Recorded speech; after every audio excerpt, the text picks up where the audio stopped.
Today I'm going to show you how to make R&B chords and make progressions with those R&B chords. What's up guys, my name is Tiny, I'm a music producer, songwriter. I'm going to show you everything that you need to know about R&B chords. If you understand a lot about music theory, this video should be really easy for you.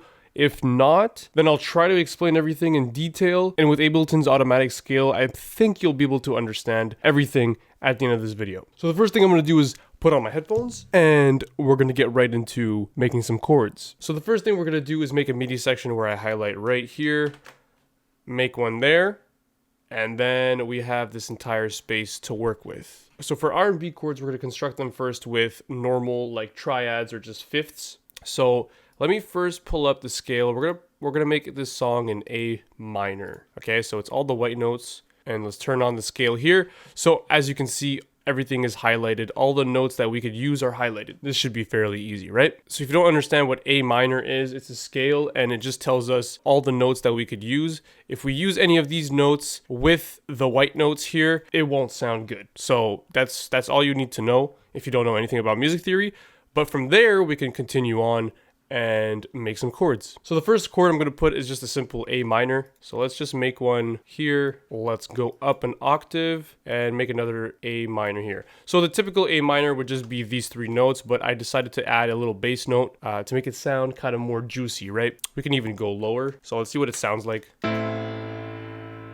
There we go. So obviously this doesn't sound like R&B at all, but let's just make a simple chord progression and then make it like R&B-ish after.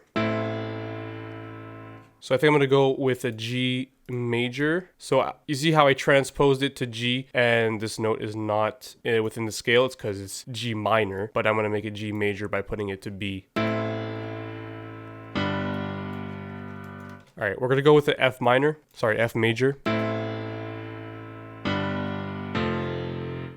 So right now, I'm just creating a very simple progression that's gonna sound just cool and like kind of like poppy or whatever. I think I'm gonna go with just copy pasting.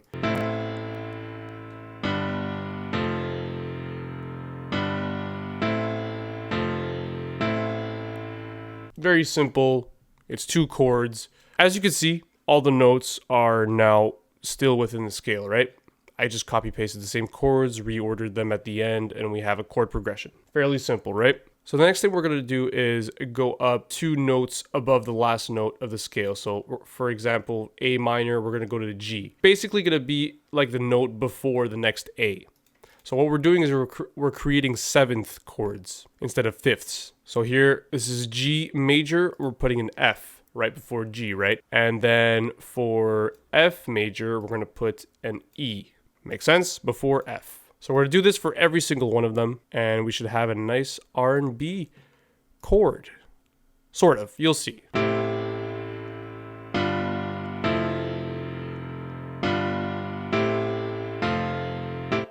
So as you can see, the chords sound a little more interesting. We could even go up to the next note above the A, so like B, for example, and create a ninth chord. These are going to be more jazzy. So let's just keep doing that. E, let's go for a G.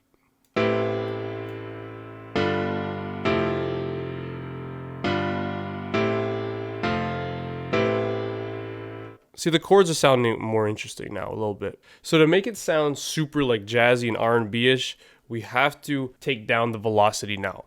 So now it sounds like more like housey. So if we want to go R&B, we have to play it more like sensually, right? So someone has to play the piano really slow and dark.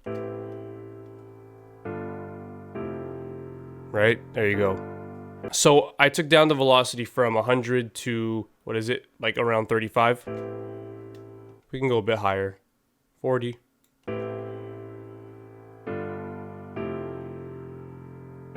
See, now that changes everything. So let's now make it sound more natural by kind of making all the notes that are played at the beginning sound like they're actually played by a real person. So we're gonna just move the notes by it just a little bit, just to make it sound like it's being played, right? Like that. Because these ones that are not like delayed by a bit sound just a bit like fake because they're like programmed by a computer. So let's just move all the notes by a little, not all of them, you don't have to do all of them, just like 3 or 4, move them by a bit Doesn't really matter which ones, because the root note will always be on the bottom here anyways.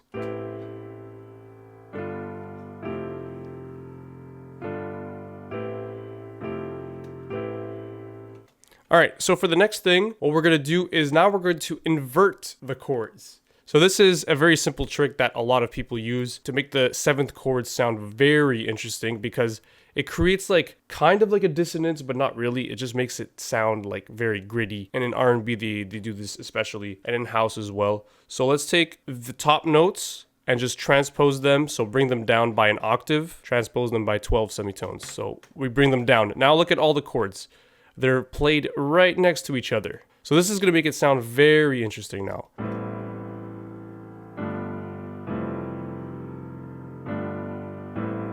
So I think the 9th chords are a bit too much. Yeah, if the 9th chords are sounding bad, then just delete the top notes for all of them. So now let's invert them again, see what they sound like. That's much better. We could even bring them up by an octave, all of them.